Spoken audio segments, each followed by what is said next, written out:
구주물이 성가대로 생기게 해달라고 기도해 주시면 감사하겠습니다. 요새 이거 감기가 난립니다. 저도 지난주에 처음으로 목이 좀 따끔따끔하더라고요. 그냥 빨리 저는 단속을 했어요. 그래서 지난주에 설교도 할 수 있었고 지금도 서는 여러분이 요사이는 이제 굉장히 병마가 그냥 시급하게 퍼지고 또 우리 사람들이 면역체계가 다 무너져 있어요. 그걸 알아요. 그래서 방에 너무 오래 앉아있으면 안 돼요. 방에서 뭐 TV 보고 샌드폰 보고 그래서 저러면 다 무너져요. 제가 그래서 처음으로 이게 물을 가져왔나. 내가 43년 이미 목회도 한 번도 물리가 올라. 혹시 내가 설교하는 동안에도 바이러스군이 침투할까. 이 물이 굉장히 귀한 거. 그리고 오렌지 같은 걸 계속 씹으면 목이 적성이 그런 바이러스 공격을 받아요. 여러분들이 열심히 노력하고 부지런하면 다 이겨낼 수가 있어요. 게을러지면 안 돼. 게을러지면 큰일 나는 거지. 나중에 시간이 있으면 거기에 대해서 제가 건강에 대해서 그 은혜 나누기도 하고.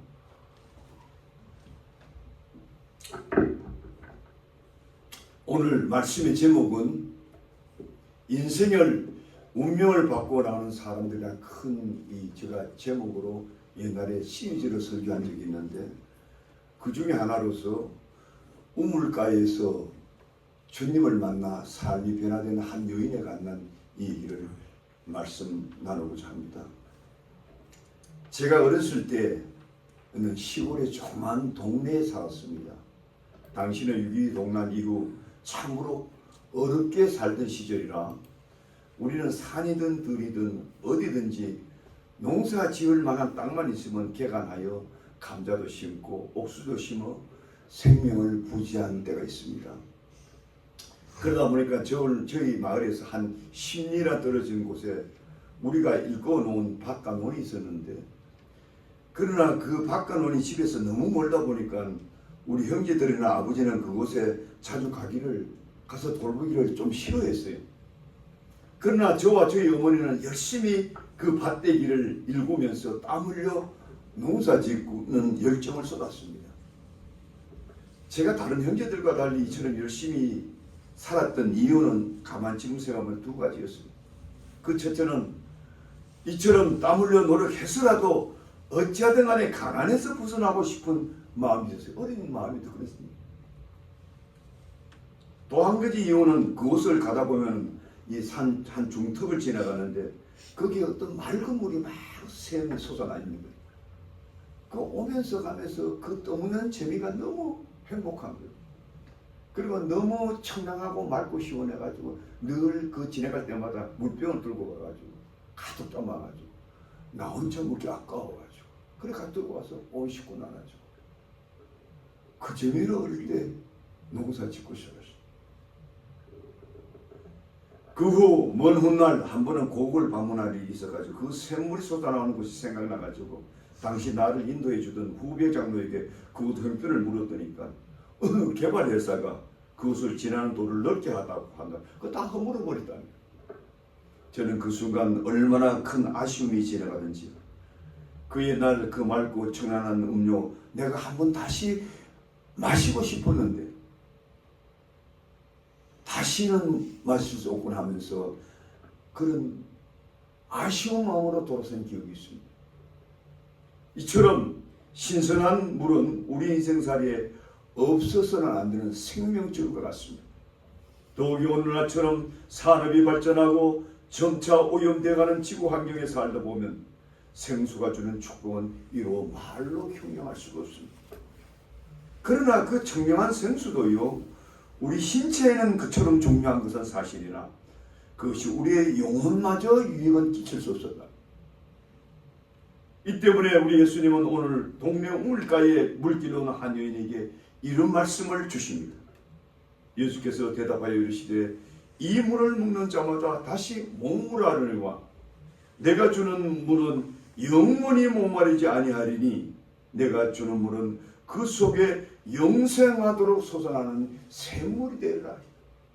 자 여기 보세요.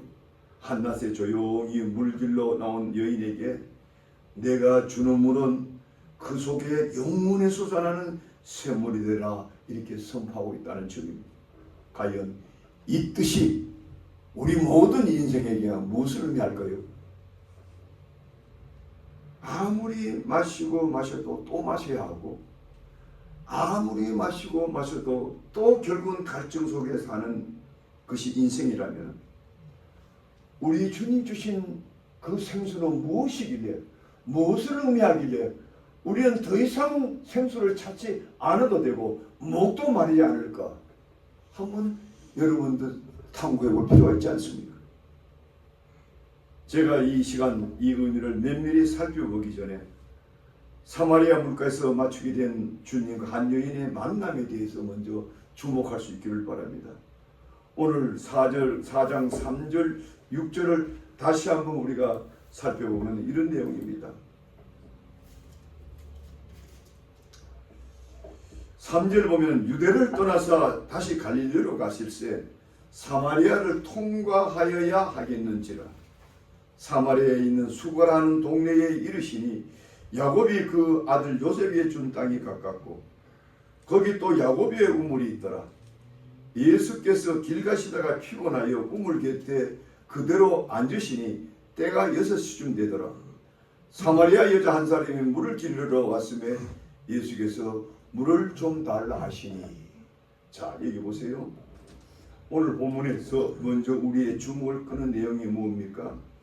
주님이 여행길에서 피곤하여 사마리아 어떤 동네 우물가에 앉는데 그때 한 여인이 온 거예요. 그 여인과 만나는 장면입니다.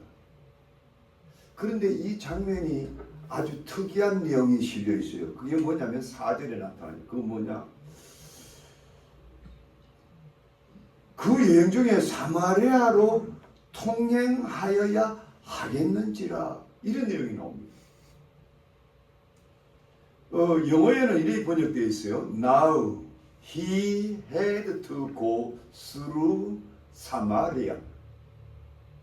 사마리아를 반드시 통행하여야 하는지라. 그 had to는 여러분들 강한 그 동사니까 반드시 해야 된다.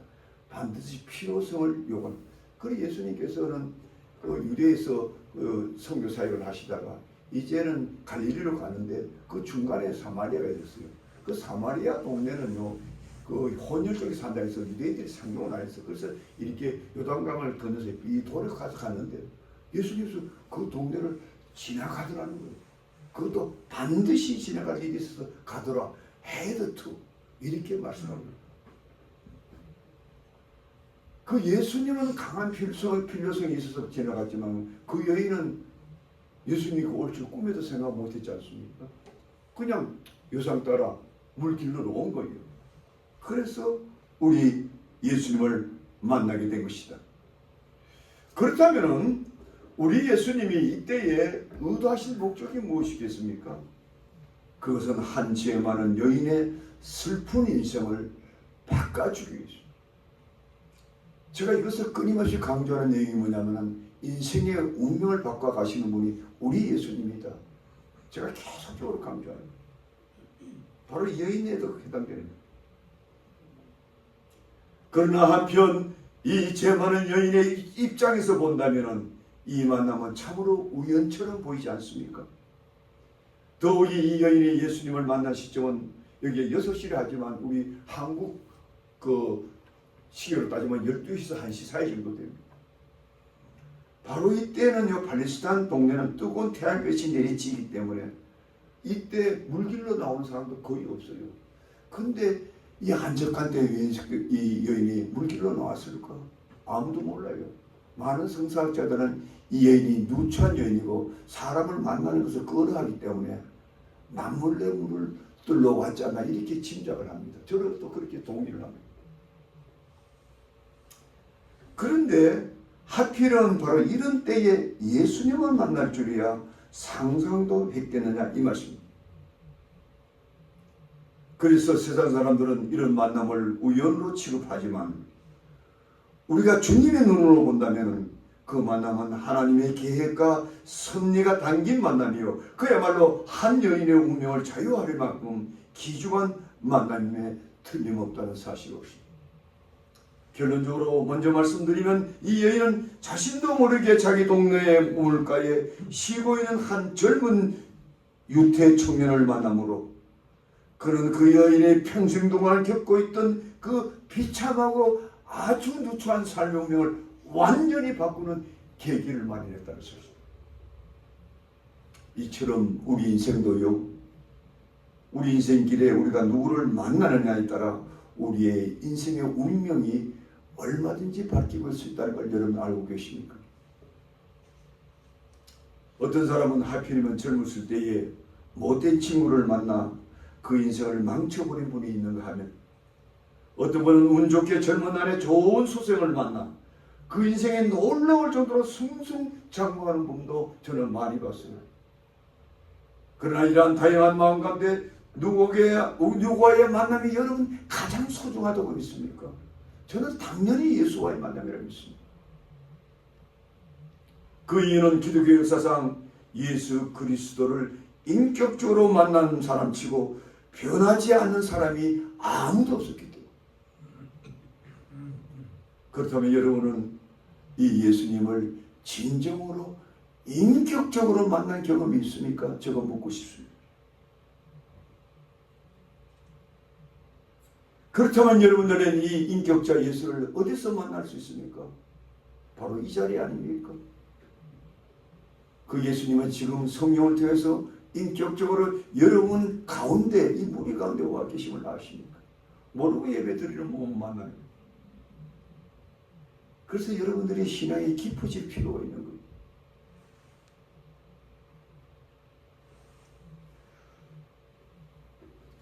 우리 중에 많은 사람들은 당신이 왜 교회에 나오게 됐습니까? 이런 물어보면 그 대답이 아주 다양합니다. 아주 다양해요. 어떤 분은 우연히 지나가다가 교회 이름이 달렸더라는 거예요. 그래서 왔다는 거예요. 어떤 사람은 친구가 우연히 친구를 만났는데 교회 한번 나오자 그러는 거예요. 그래서 왔다는 거예요. 어떤 사람은 살다 보니까 너무 힘들고 어렵다 보니까 어디에 내가 거주할 곳이 없나 찾다 보니까 그래서 여기 오게 되었다는 거예요. 여러분 이것이 우연의 일치처럼 보입니까? 그 세상은 우연이죠. 그러나 주님이 여러분을 이때까지 살아온 여러분들의 삶의 운명을 바꾸시기 위해서 우리 주님께서 여러분들을 이 자리로 인도했었다는 것을 안다면 얼마나 복된 자일까요? 얼마나 놀라운 일이 여러분 삶 속에 새롭게 전개될까요? 이 한 여인의 예수의 만남은 그 여인에게는 우연일 수 있어도 우리 예수님은 헤드투 하늘의 섭리가 계획 가운데 만났다는 거예요. 여러분 이 두 분을 여러분들 볼 수 있습니까? 그것을 볼 수 있어야 여러분들의 삶이 복이 되고 놀라운 역사가 여러분들의 삶을 통해 다시금 정리된 걸 먼저 믿으시기를 주의 이름으로 축복드립니다. 이걸 알고 믿으세요. 달라져요 여러분들. 그러나 오늘 본문의 가장 중요한 주안점은 무엇인가요? 그것은 바로 이 여인에게 예수님은 영원한 생수를 공급해 주시기 위해서 만났다는 사실. 자, 이 사실을 가르치기 위해서 예수님은 먼저 이 여인에게 물을 좀 달라고 먼저 예수님이 요청합니다. 그러나 당시 유대인들이 사마리아인과 상종치 않았기 때문에 이 여인은 의아해가지고 이렇게 반응했죠. 당신은 유대인으로서 어찌하여 사마리아 여인 저에게 물을 달라고 하시나이까? 그러자 주님이 주신 대답이 이러합니다. 내가 만일 하나님의 선물과 또 내게 물을 좀 달라는 이가 누군 줄 알았더라면 내가 그에게 구하였을 것이요 그가 생수를 내게 주었을 것이요. 자, 우리는 여기서 드디어 우리 주님은 우리 인생들에게 생수를 공급하시는 분임을 알 수가 있는 것입니다. 그러나 이 여인의 입장에서 본다면 주님의 이 말씀이 이해할 수 있었을까요? 택도 없지요. 그러자 그녀는 그래서 이렇게 대묻습니다. 여자가 이르되 주여 물길을 걸어도 없고 이 물은 깊은데 어디서 그 당신의 생수를 얻겠다는 겁니까? 그러니까 여러분들 대화가 서로 제대로 되지 않는 거죠. 딴 세상에서 대화를 하고 있는 거예요.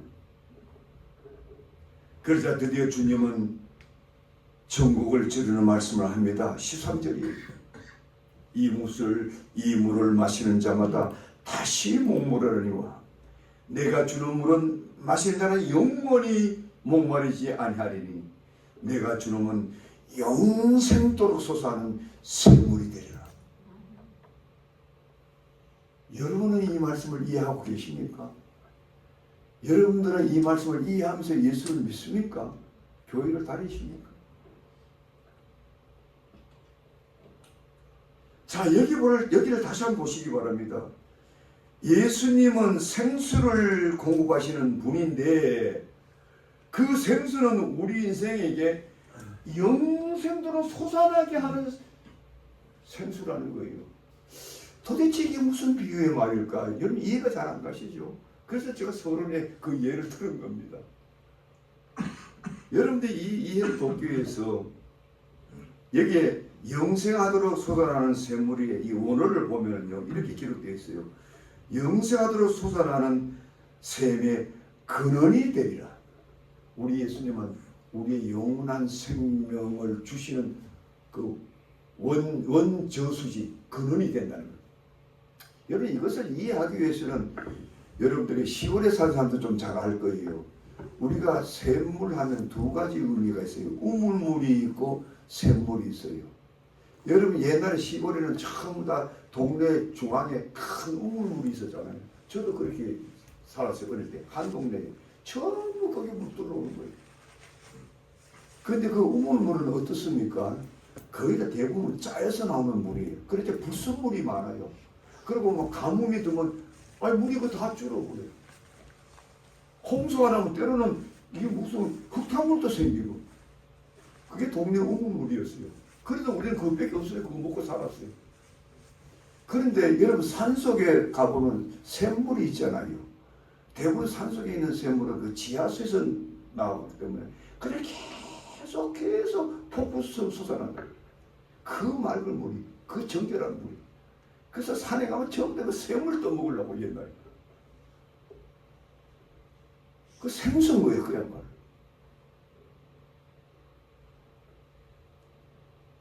이것은 하나의 비유인데 한마디로 우리 예수님은 우리 인생들에게 영원히 목마르지 않은 영생의 생명을 주실 분이다 이 말씀.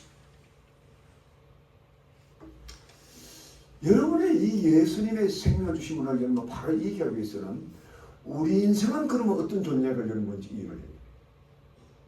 여러분 우리 인간이 하나님 앞에 근본적으로 어떤 존재인가 여러분 깊이 생각해 보신 적이 있습니까? 여러분 하나님 앞에 어떤 존재라고 여기십니까?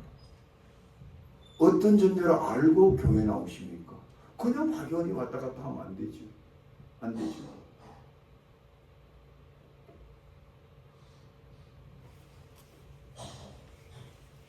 우리 인생의 실존이라는 것은 따지고 보면요. 누구나 다 풀 수 없는 큰 갈증 속에 사는 이런 존재예요. 우리 인생이 풀지 못하는 이 갈증을 갖고 사는 것이 세 가지가 있어요. 첫째는 육적인 갈증이 있어요. 두 번째는 정신계의 갈증이 있어요. 정서적인 갈증이라고도 해요. 세 번째는 영적인 갈증이 있어요. 여러분 우리 본문에 나오지만 이 여인이 목이 마르니까 우물에 왔겠지요. 근데 그걸로 끝납니까? 또 마르지요. 또 들어와야죠. 또 배가 고프면 또 양식을 구해야 되죠. 또 피곤하면 누워 자야지요. 이것은 끊임없이 반복되는 인생의 갈증이야. 그걸 해결하지 않으면 살 수가 없어요. 이 육적 갈증을 우리는 죽을 때까지 못 벗어나요. 그 두 번째 갈증은 뭡니까? 이 정신계, 정서적인 갈증이에요. 여러분은 우리 정신계에는요, 어떤 갈증이 있어요? 어떤 갈증이 있어요? 몇 내가 행복해지고 싶고 부자가 되고 싶고 인생 즐기고 싶고 또 높은 지위에 올라가고 싶고 이게 전부 뭔가 우리 정신계에서 일어난 본능적인 갈증 아닙니까? 여기서 헤어날 사람이 있습니까? 아무도 없는 거예요. 무엇을 좀 얻었다 할지라도 그거는 잠시뿐 새로운 갈증이 일어나요. 더 좋은 것, 더 좋은 행복, 더 좋은 쾌락, 끊임없이 한평생 그러다가 우리는 가는 거예요. 그 다음에 세 번째 갈증이 뭡니까? 영적인 갈증. 여러분 전도서서 3장에 보면은 하나님은 우리 인생에게 영원을 사모하는 마음을 주셨다고 했어요. 우리 인생은 태어나는 순간부터 나는 영원히 살고 싶다는 이 보이지 않는 영적 갈증이 있어요. 여러분 이 지구상에 수많은 종류가 있잖아요. 가는 곳마다 수많은 우상을 선택하고 절하고 있잖아요. 여러분들 아세요? 그 하나의 갈증이야. 뭐냐? 나 한번 영원히 살고 싶다. 그런데 하나님한테 그런 갈증을 가지면 영생할 수 있죠. 근데 그 영적 갈증이 타락이 돼가지고 자기 탐욕을 채우기 위한 수단으로 그 갈증을 가지는 거예요.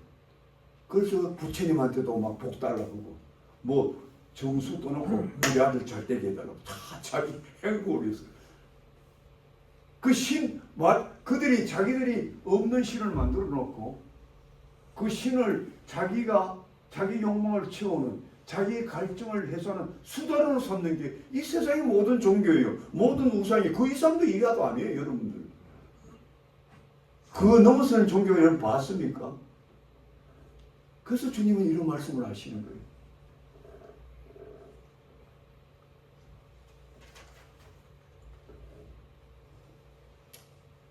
분명한 것은 우리 인생들이 아무리 이런 갈증을 채워놓고 해도 그 갈증은 여전히 남아있다는 사실. 이 사실을 너무나 잘 아신 주님은 오직 한 가지 솔루션만 제시한 거예요. 그것이 뭐냐? 바로 나만이 너에게 목마르지 않은 생명을 줄 수 있다. 이것이 핵심입니다. 여러분 우리가 성경을 읽으면요. 우리 인생에 하나님께 구원받았다. 내가 영원한 생명을 얻는다. 이 길이 무엇인가? 예수를 믿음으로 된다는 거예요. 우리가 다 상식적으로 알고 있죠. 그런데요. 우리 예수님은 이것을 여러분들에게 말씀하실 때 아주 단호해요. 아주 단호해요. 가령 예를 들어서 여러분들 요한복음 14절에 보면 나는 길이요 진리요 생명이니 나로 말미암지 않고는 아버지께로 올 자가 없느니라. 얼마나 단호합니까? 우리 예수님은요 다른 종교, 다른 무슨 극락 가고 뭐 마음에 뜻서 뭐 하고 절대로 용납 안 해요. 그거 다 쏟고 있기 때문에 그런 거예요. No man come to the Father except이라고 그랬어요. 나 외에는 길이 없다는 거예요. 여러분 사도행전 4장 11을 보세요. 천하 인간의 구원을 얻을 만한 다른 이름을 준 일이 없느니라. 오늘날 기독교가 너무 타락해가지고 다른 종교도 구원이 있을 것이다. 마음에도 있고 불교도 있고 다 가는 길이 달라서 근데 꼭대기 올라가면 다 천당이고 천국이고 그 극락이고 다 그 말이야. 이렇게 떠드는 거예요. 성경은 그렇게 말하지 않습니다. 오직 예수님만이 유일한 기름을 예수님 자신이 분명히 얘기한다는 믿으시기를 주의 이름으로 축복드립니다. 이런 목사 밑에서 이런 신앙생활 하지 마세요. 그 가짜 목자인 거예요. 가짜 목사예요. 목사도 다 같은 목사 아니에요. 여러분. 옛날에 조인규 목사가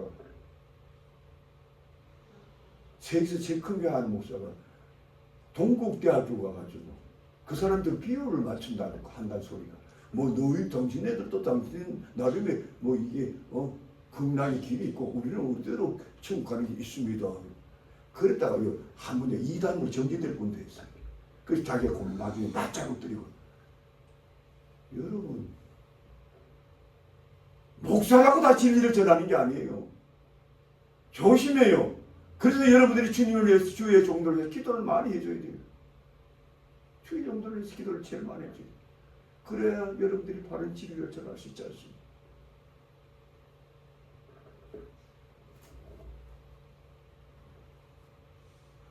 오늘 주님은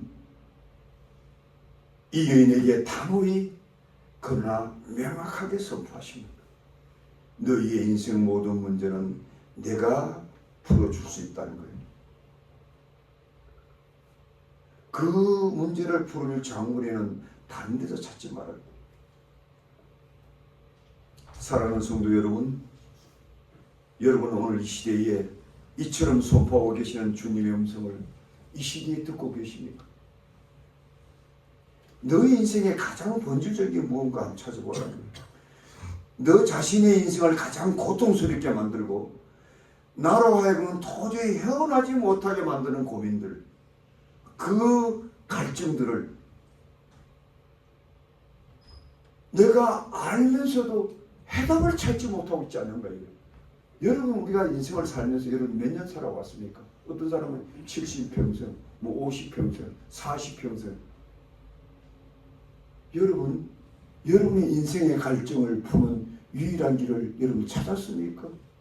찾았으면 아멘 하시기 바랍니다. 아멘. 예수뿐이라는 것을 믿으시면 아멘 하시기 바랍니다. 아멘. 없어요. 왜 그러냐? 예수님을 이렇게 단호하게 말하는 사람 자체가 없어요. 석가나 마호메트나 뭐 공자가 예수님이 이렇게 말을 했나요? 그 사람은 우리가 똑같은 인간인데, 죄 많은 인간인데 말할 수 있나요? 말 못했어요. 예수님만 할 수 있는 거예요. 이 본질적인 사실을 여러분들이 이해하기 전에는 참된 믿음으로 들어갈 수가 없다는 걸 여러분 믿어야 돼요. 믿으시면 아멘 하시기 바랍니다. 아멘. 이거 모르면 여러분들을 거짓된 거예요.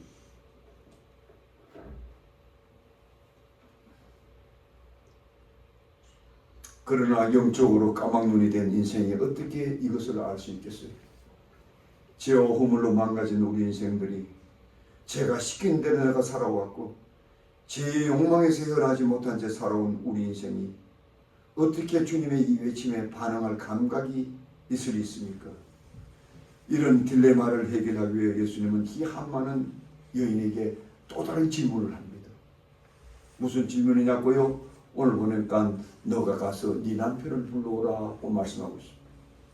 참 희한한 질문을 하죠. 얼마나 생뚱한 질문. 예수님이 어떤 여자를 만나가지고 잘 상담을 하다가 느닷없이 네 남편 좀 불러와 이러는 거예요. 그때 여자가 얼마나 놀랬겠어요. 얼마나 놀랬겠어요.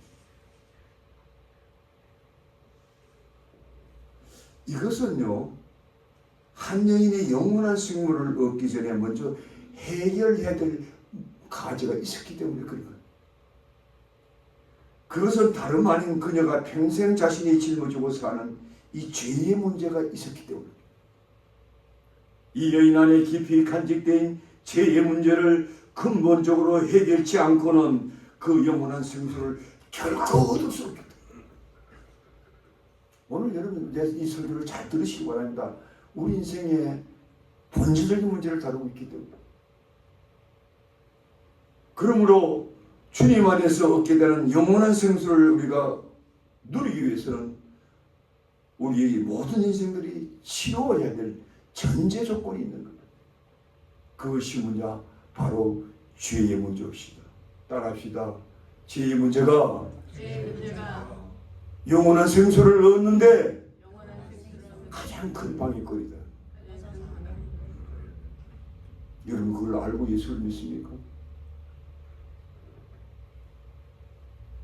이 사실을 깊이 간파하신 주님은 사마리아 여인에게 가서 내 남편을 불러오라 이렇게.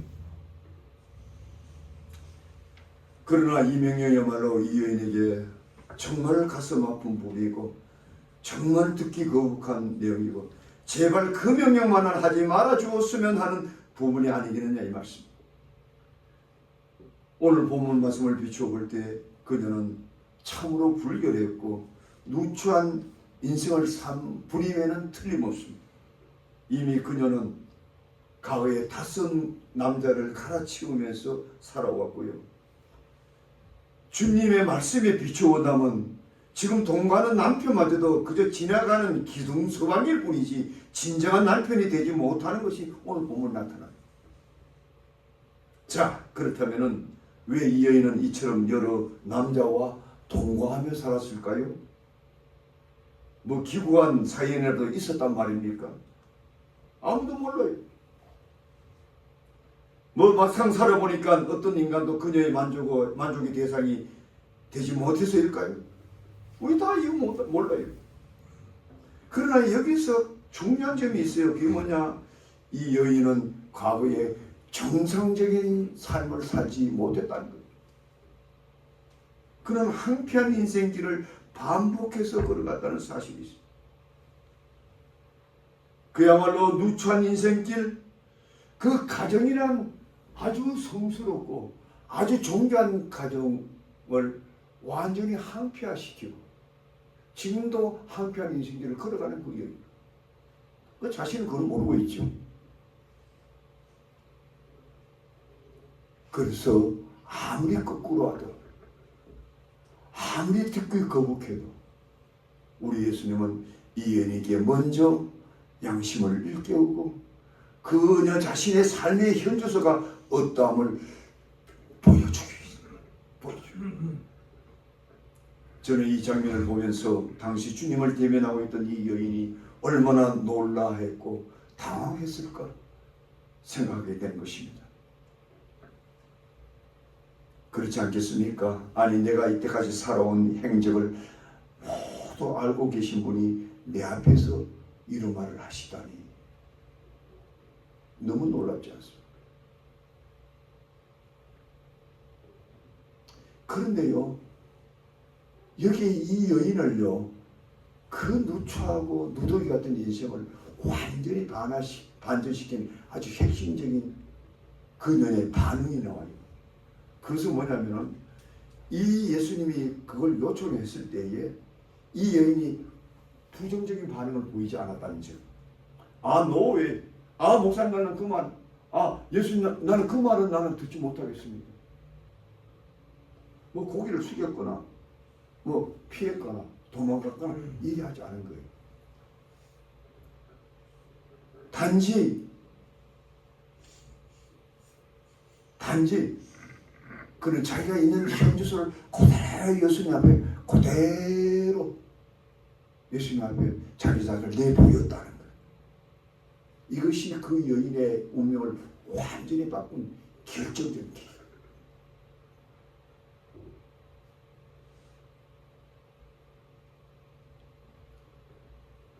이 여인은 자신의 이 누추하고 버러지 같은 인생을 청산하고 새 길을 가게 된 것이 바로 주님의 이 명령에 부정적인 반응을 보이지 않았다는 거예요. 이 사실이 너무 놀랍다는 거예요. 이 사실이 너무도 그 인생을 바꾸기엔 결정적인 역할을 했다는 거예요. 여러분 그렇지 않습니까? 어떤 사람이 대화를 하다가 상담하다 그 사람의 수치를 딱 지적을 하면 깜짝 놀리죠. 어떤 사람 부끄러워하죠. 고개를 돌리죠. 어떤 사람 반감을 갖죠. 나는 더 이상 당신하고 상담 안 하고 피해 도망갈 수도 있죠. 얼마든지 그렇게 할 수 있잖아요. 그 자리를 모면하고 싶지요. 그 인간의 본능이 아닙니까? 근데 이 여인은 절대로 그렇게 하지 않았어요. 이게 핵심이에요. 이게 핵심.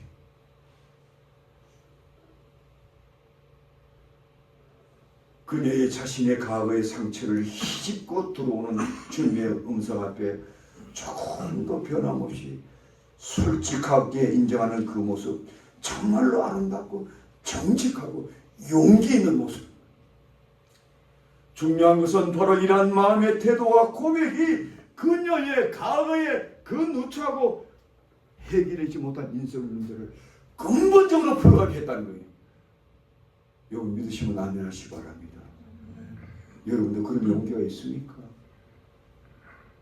그런 각오로 예수를 믿습니까? 그냥 뭐 시간 나면 예배 참석하고 또 목사님 눈치 보이면 한번 참석해줘. 여러분 그런 생활 10년, 20년 교회에서 하면 무슨 의미가 있습니까? 그게 참 저는 너무 딱해. 그 말로 교회 나오는 말이에요.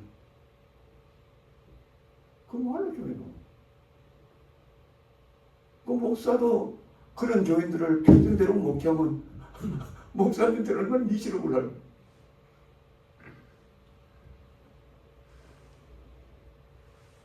그 때문에 여러분 이 시간 반드시 기억하며 사시기 바랍니다. 우리 기독교가 말하는 가장 핵심 영생이다 혹은 구원이다 하는 의미는 우리 안에서 일어나는 적어도 세 가지 삶의 변화가 있어야 됩니다. 왜 교회 나갑니까? 구원받기 위해서, 천국 가기 위해서, 영생을 얻기 위해서. 누구나 대답하잖아요. 그러면 그걸 얻기 위해서 여러분들 마음에 어떤 변화가 일어나고 있는가 여러분들 점검해야 된다는 세 가지가 분명히 있어요. 첫째는 우리 각자가 지금 겪고 사는 현실에 대한 정확한 자기 인식이 시작돼요. 내가 지금 어디로 와 있는가? 인생은 어디서 시작해서 지금 내가 어디까지 와 있고 지금 내가 어디로 향해 가지? 이거 정확하게 자기 인식이 돼야 돼. 인생은 절대로 묘하지 않아요. 우리 인생은 70여 80 단기간에 마치 바람처럼 왔다가 확 지나면 그만인 거예요. 마치 바람과 같다고잖아요. 그 짧은 세월에 사는 나의 정체성을 내가 이해도 못하고 한 세월 보내고 인생은 끝난다. 여러분, 그런 허무한 인생이 어디 있습니까? 여러분, 천금을 지고 그냥 세상의 모든 걸 다 가졌더라도 그 얼마나 허무한 인생입니까? 의미가 없는 거예요. 삶의 의미 자체가 없는 거예요. 그런 인생은. 나의 현 인간 실존, 이 어떤 상태에 놓이는가 이걸 빨리 발견해야 돼요. 그 다음에 그것을 발견한 후에 두 번째 날개는 자신의 현 주소, 나의 모습을 두고 하나님 앞에 고백할 수 있는, 죄를 고백할 수 있는 그런 용기가 있어요. 여러분 교회에 나와서도 한 번도 주님 앞에 회개 기도 안 하는 분 있지요. 용서를 빌어보지 않은 사람이 있지요. 단 한 번도 눈물도 흘려보지 않은 분들이 있지요. 여러분 그분들이 예수 믿는다고 볼 수 있습니까? 그 심령의 변화가 없는데, 심령의 변화가 일어나야 구원받지요. 세 번째로 우리는 과거의 내 삶이 얼마나 누추하고 얼마나 엉망이고 얼마나 무지막지한 인생을 사는 것을 깨닫고 거기서 돌아서는 거예요. 그걸 청산하는 거예요. 그 돌아서고 청산하는 과정이 없이 그냥 어영부영하게 적당주의, 그거는 그리스도의 삶이 아닌 거예요. 그 세 가지 과정을 반드시 내가 밟고 있는가 자신에게 물어봐야 돼요. 물어볼 용기가 있으면 아멘으로 하도하시기 바랍니다. 물어봐야 돼.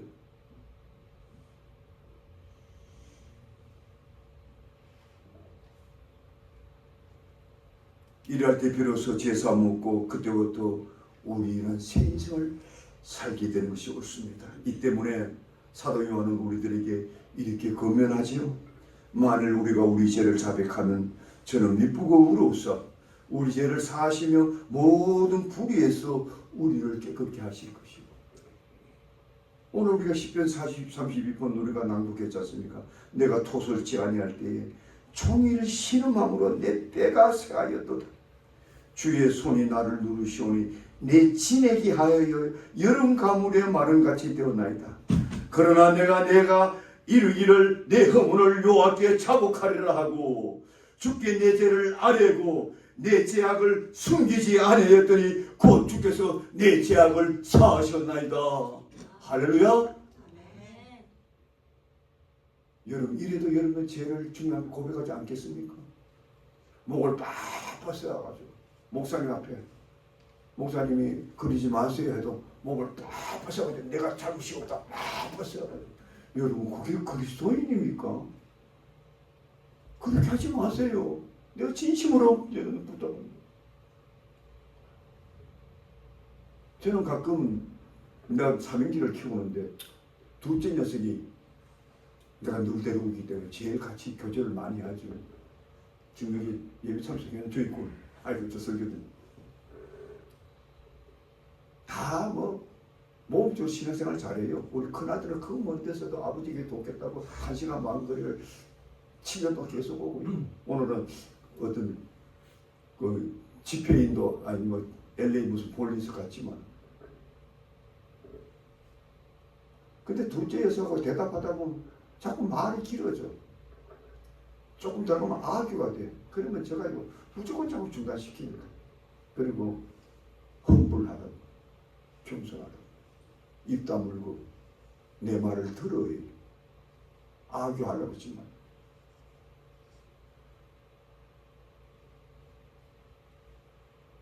보통 목사님들이 어떤 교인과 뭐 자식이든 이해할 때는요, 거기 내용을 여러 깊이 살펴보면요, 99.9%다 성경 말씀을 얘기하는 거예요.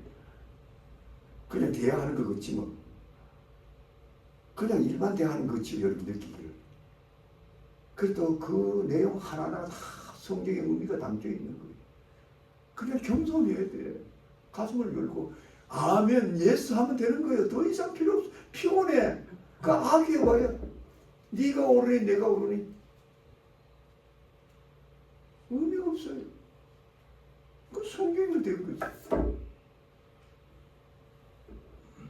우리 인생이 얼마나 누추하고 얼마나 우리가 무지막지하게 사는 것이 우리 인생인데 뭐 내가 좀 안다고 똑똑하다고 악유하겠어요. 그 의미가 없는 거예요. 그거 다 내려놔야 돼.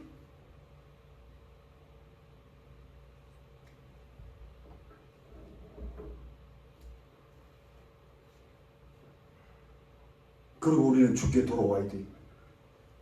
순종해야 합니다. 누가복음 10장에 보듯이 둘째 아들이 아버지 집을 떠나서 먼 이국 땅에 가서 허랑방탕하던 그 삶을 이제는 그게 얼마나 아버지께 하나님께 잘못임을 깨닫고 그 과거에 누추하던 그 삶을 완전히 청산하고 180도 돌아서 아버지께 돌아온 것듯이 그게 구원인 거예요.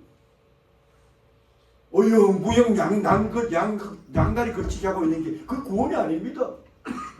반은 마귀고 반은 하나님의 세상, 그거 구원 아니에요. 결단을 해야 되는 거예요. 언제까지 이렇게 샀는? 내 나이가 60, 70 언제 주님께서 나를 불러갈지도 모르는데도 아직도 뭐 내 아집이 남아있나? 내 방법이 남아있고 내 수단이 남아있고 내 길이 남아있고 우리가 겪을 만큼 겪어봤지 않습니까? 인생이라는 것이 얼마나 허무하고 얼마나 이중적이고 모순이 많고 그러므로 이런 의미에서 우리 인생들이 우리 스스로 발견해야 될 최고의 삶의 통찰력은 하나님 앞에서 우리 자신의 실존적인 무엇인가를 정확하게 깨달아. 그렇다면 그 실존적인 모습이 무엇일까요? 따라합시다. 나는 하나님 앞에 죄인입니다. 요거예요. 요거 이상다 이거 이하다 이거. 우리 인생의 운명을 완전히 바꾸려면 가장 중요한 나 자아 실존의 발견은 나는 하나님 앞에 죄인이구나. 나는 그 죄인이구나.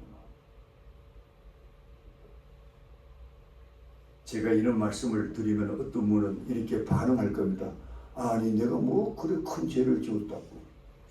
내가 무슨 살인죄 지은 것도 아니고 뭐 도둑질을 하면서 한 것도 아니고 나는 내 나름대로 참 양식껏 살았는데 이렇게 말하는 분이 있어요. 또 어떤 분은 뭐 죄야 뭐 조금씩 다 지고 사는 거 아닙니까? 그래도 나는 양식껏 살라고 애를 썼어요. 그러나 성경은 죄할 때 그런 걸 말하지 않아요. 여기에 죄란 말은 성경에서는요 죄를 다룰 때 그렇게 다루지 않아요. 성경은요 하나님을 떠난 그 자체가 죄라고 그래요. 죄라면 제가 믿지 아니하며라고 나와요. 다시 말씀드리면 하나님과 관계없는 삶을 산 것이 죄의 원인인 거예요. 하나님을 떠나 산 거예요. 하나님을 잊어버리고 산 거예요. 내 인생은 내 것이니까 내 방법대로 내 수단대로 내 의지대로 내 인생의 주인은 나니까 누가 뭐라 그래 하나님은 안주기도 없이 이렇게 사는 것이 죄 중에 죄요, 죄의 근원이라는 거예요. 여러분 믿습니까? 성경이 그렇게 말씀하는 거예요. 여러분들 세상에 사람이 살인죄 짓고 뭐 사람 뭐 여자 강간하고 야 저는 죽일 놈이다. 저기 감옥에 가가지고 평생 살아야 될 놈이다. 여러분 그런 사람도요. 자기 죄 깨닫고 회개하고 예수 기도하면 예수님은 다 용서해줘. 다 천국 사람이에요. 왜? 죄는요 근원이 있어. 그런 사람들 다 하나님을 떠났기 때문에 그렇게 죄 짓지. 여러분 멀쩡한 예수 사람 사람이 그런 죄를 지을 수 있어요? 아닌 거예요. 여러분 근본을 헤아릴 수 있어야 돼. 모든 죄의 근원은요 하나님 없이 사는 거예요. 여러분 지난 세월을 돌아보세요. 얼마나 오랫동안 여러분 하나님 없이 살았는가. 그게 죄의 원흉이라니까요. 그걸 발견하는 것이 여러분 인생의 가장 중요한 거예요. 다시금 강조합니다. 여러분 그것을 발견했습니까? 지금 묻는 거예요.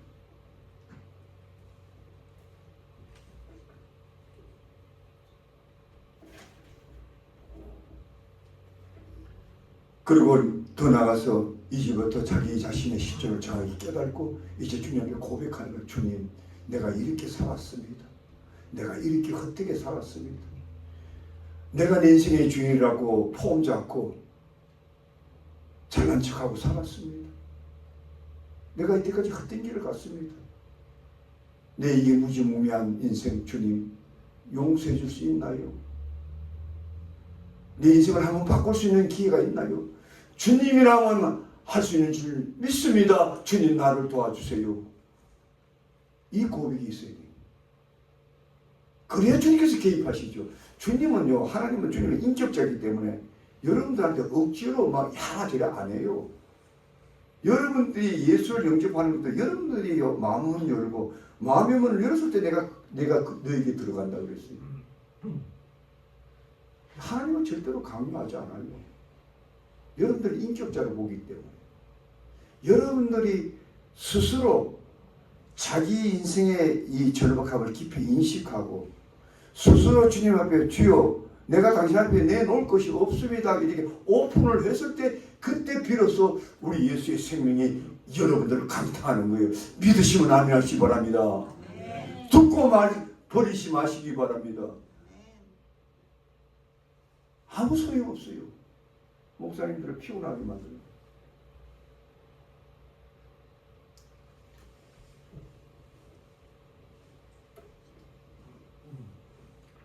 그런데 우리 성경은 여기서 끝나지 않고 우리 예수님은요 이러한 가정을 겪고 난 후에도 우리는 올바른 믿음 생활을 할 수 없다는 걸 주님이 알아요. 예수님이 3년 동안 12제자를 키웠지만 그 12제자가 다 예수님 잘 믿었을 거 아닙니까? 베드로는 다 주를 버릴지라도 나는 주 안 버리겠다고 아주 큰 소리 했잖아요. 근데도 예수 다 버렸어요. 한때. 저주도 했어요. 왜 믿는 사람인데도 이런 일이 일어날까요? 그것이 마지막 예수님이 주시는 핵심이에요. 그래서 이러한 삶에 이런 우리 인간 내부에 우리 인격 내부에 이르는 전 과정을 이끌어 가시는 분이 누구냐면 성령님을 알아야 돼요. 내 스스로 하는 게 아니라 내 스스로는 이미 실패한 자고 해봐야 반복해서 실패하고 그래서 이런 놀라운 일을 이루어 가시고 완성시키는 분이 있는데 그분이 바로 성령님이에요. 그래서 우리 예수님은 한테 이런 말씀하셨어요. 요한복음 10장 10절에 보면은 도적이 오는 것은 도둑질하고 죽이고 멸망시키는 분이요 내가 온 것은 양으로 생명을 얻고 더 풍성케 하리라. 내가 온 것은 너희들에게 영원한 생명을 주고 그 생명이 풍성해져서 주님이 주신 놀라운 기쁨, 위로, 생명, 확신, 놀라운 우리가 믿기 전에는 상상할 수 없는 수많은 영적 유익이 우리한테 있는데 그렇게 계속 우리에게 역사되게 하는 그 놀라운 역사가 뭐냐 바로 성령이라는 거예요.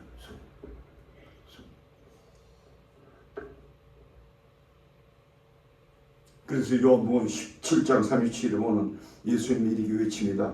명장날 곧 큰 날에 예수께서 외쳐가라사대 누구든지 목마르거든 내게 와서 마시라.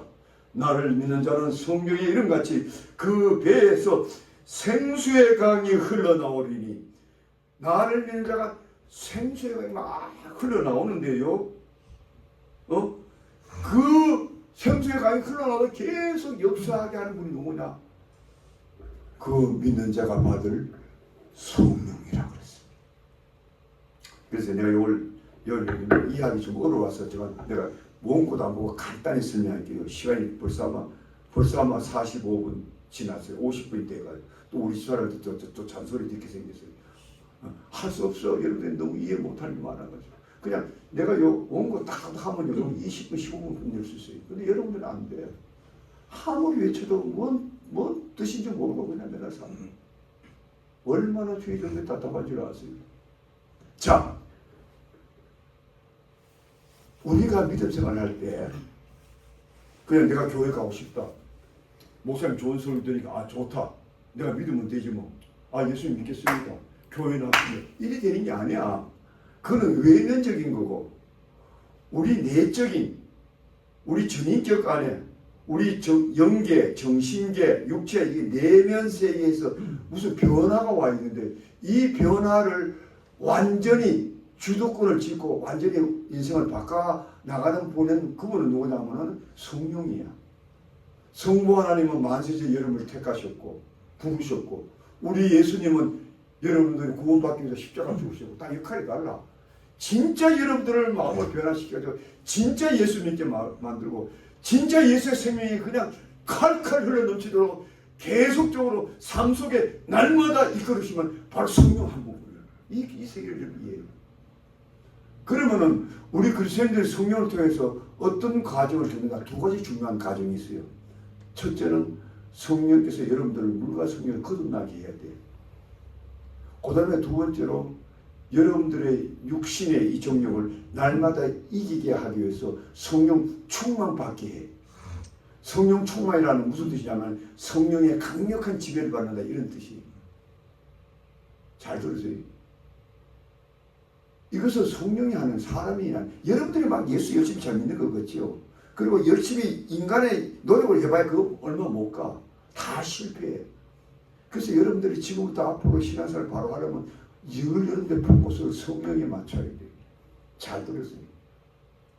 성령께서 여러분들이 어느 시점에 정확하게 내가 예수를 영접해서 내가 구원받았다 여러분 아는 사람이 있나요? 아무도 없어. 그건 하나님만 아는 비밀이야. 너희가 물과 성령으로 거듭나지 않으면 천국 갈 수 없다고 우리 예수님의 니고데모에게 이스라엘 학자한테 그 니고데모도 그 뜻을 몰랐잖아요. 모르는 거예요. 여러분들이 목사님이 이 설교를 할 때 잘 들으세요. 목사님이 설교를 하실 때에 성령께서 여러분들을 지금 이 시간에도 변화받지 못한 사람을 성령께서 여러분들을 변화시키는 분을 여러분 아십니까? 성령이 하시는 거예요. 말씀을 갖고. 그래서 죽었던 여러분, 죄와 허물에 죽었던 여러분들을 깨어나게 했기 때문에, 살리게 했기 때문에 그때부터 예수 믿는 거예요. 그 사람이 여러분과 내가 한 것이 하나도 없어. 그래서 믿음도 선물이라고 하잖아요. 성경에서. 이거는 잘할 게 없다고 그랬어요. 그래서 물과 성령 거듭남과 믿음은 같이 통해. 믿음은 외면적으로 일어나는 사건이라면 내적으로는 성령께서 거듭나게 해야 돼. 새롭게 태어나게 해야 돼. 성령이 하는 거예요. 성령께서 거듭나게 하시는 성령이 뭘 하냐? 여러분들 마음에 이게 계신 거예요. 여러분 죽을 때까지, 천국 갈 때까지. 그걸 신학에서는 성령의 내주라고 그래요. 좀 어려운 말이 따라해보세요. 성령의 내주. 성령이 내 안에 거하신다. 성령이 내 안에. 여러분 느끼든 못 느끼든 알든 모르든 눈에 안 보이니까 성령이 어디 있나 없는데 몰라도 있는 거예요. 여러분들이 성령 충만하다 다 알게 돼. 내주하지만 성령이 여러분 안에 내주한다고 여러분 신앙생활 잘하냐? 안 돼. 왜? 여러분들 안에는 아직 육신의 정욕이 남아있기 때문에. 그 육신의 정욕이 너무 세가지고 깨어났으면서도. 그래서 여러분들이 뭘 잘못할 때 알고도 죄 짓잖아요. 그렇잖아요. 아, 이래 하면 안 되는데, 이 성경에는 이랬는데, 아, 이래 나는 뭐또 뭐 자꾸 짓잖아요. 그게 뭐냐? 육신의 정욕이 아직도 우리 안을 지배하고 있는 거예요. 그래서 그 육신의 정욕을 이기게 만드는 게 성령 충만이야. 그 성령 충만이란 말은 성령의 강력한 지배를 받는 거예요. 성령께서 강력하게 여러분들 인생을 이끌어가기 시작하면요, 그 육신의 정욕이 맥을 못 치는 거예요. 맥을 못 치는 거예요. 그래서 바울사도는 이 비밀을 알기 때문에 나는 날마다 죽는다 했어요. 육신의 정욕을 죽일 줄 아는 거예요. 십자가에 못 박을 줄 아는 거예요. 그런 사람들은 그냥 성령 충만한 거예요. 그래서 승리한 거예요. 그 성령 충만을 내가 준다는 거예요. 내가 보낸다는 거예요. 그 약속을 언제 했습니까? 예수님이 승천하기 전에 12제자 앞에서.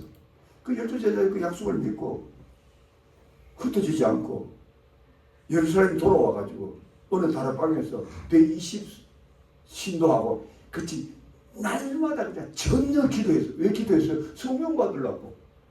그래서 오늘 이 시대에 여러분들이 진정으로 그리스도인 사는 사람은 그냥 성령 충만 받으면 돼. 다른 거 뭐 복잡한 생각도 없어요. 교회가 이 악한 시대에 감당해내려면 교회가 성령 충만 받아야 돼. 믿습니까? 아멘. 날마다 그거 사모하세요. 아니면 여러분들 어떤 시간 안에 피곤해. 교회 날 때 내가 똑똑똑똑똑 교회는 가 있고 할인은 퇴사를 하고 목사님 눈치는 있고 똑똑똑똑 피곤해. 그런 신앙생활 하지 마세요. 성령이 여러분들 다 지배하면요, 무슨 피곤이 물러가. 즐거워. 기쁨이 넘쳐. 확신에 넘쳐. 육신의 약함 다 이길 수 있어요. 저도 저 며칠 전에 목이 따끔했다고 하잖아요. 밤에 딱 일어났는데 2시에 따끔해. 하늘 또 일어나 또 목이 따끔해. 그 다음에 토요일 되고 목이 가려고 그래. 내가 이때까지 44년 동안 한 번도 내가 단어를 배워본 적이 없는데, 목사님이 단에서 설교 안 하면 그 죽는 일보다 더 무서운 거예요. 여러분 그런 세계 여러분 아십니까?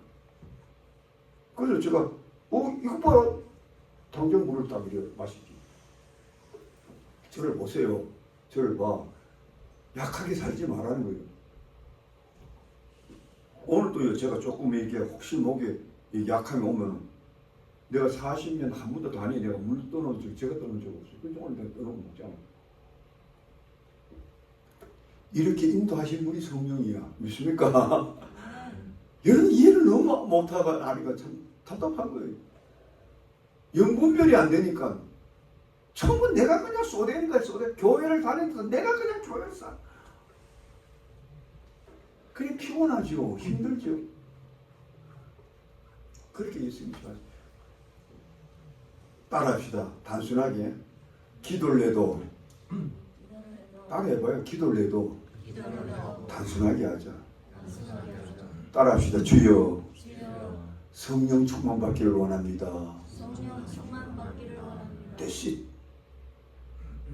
그거를 반복해서 기도해보세요. 어느 날 굉장히 쉬워. 교회 다니는 것도 예수 믿는 것도 굉장히 쉬워. 아니 그렇게 힘들었는데 이게 그냥 뭐 기쁨이 넘쳐나고 말이야. 당연히 해야 되고 큰 확신이 생기고 말이야. 펄펄 날고 말이야.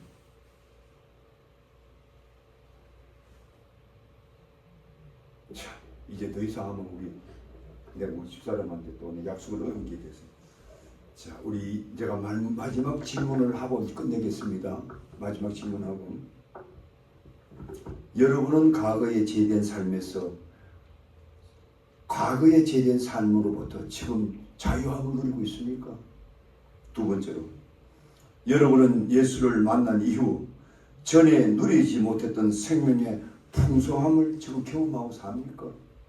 세 번째로, 여러분은 교회에 출석한 후 전에 경험하지 못했던 마음의 쉼과 위로를 여러분 삶 속에 경험되고,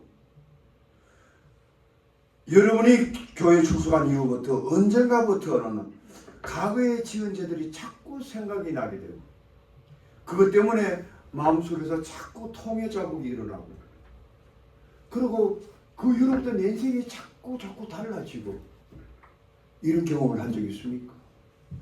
이미 성령이 개입하기 시작한 겁니다. 내가 만들어가는 것이 아니에요. 여러분은 교회에 출석한 이후로 지금 여러분의 인생 한가운데 계신 성령께서 여러분을 진리의 길로 이끄시고 내가 제 가운데 갈 때마다 마음에 강한 충만으로 다가오고 이 세상에서 내가 받는 상처 또 힘들어할 때마다 늘 내 곁에 가까이 오셔서 나를 위로해 주시고 일깨워 주시는 분임을 여러분 알고 계십니까?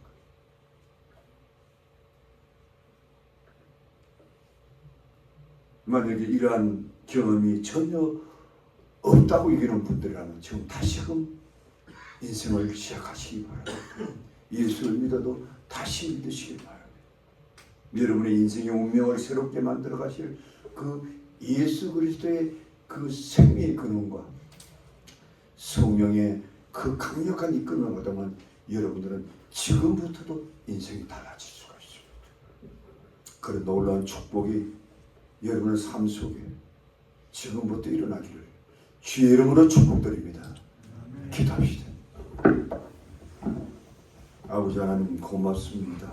감사합니다.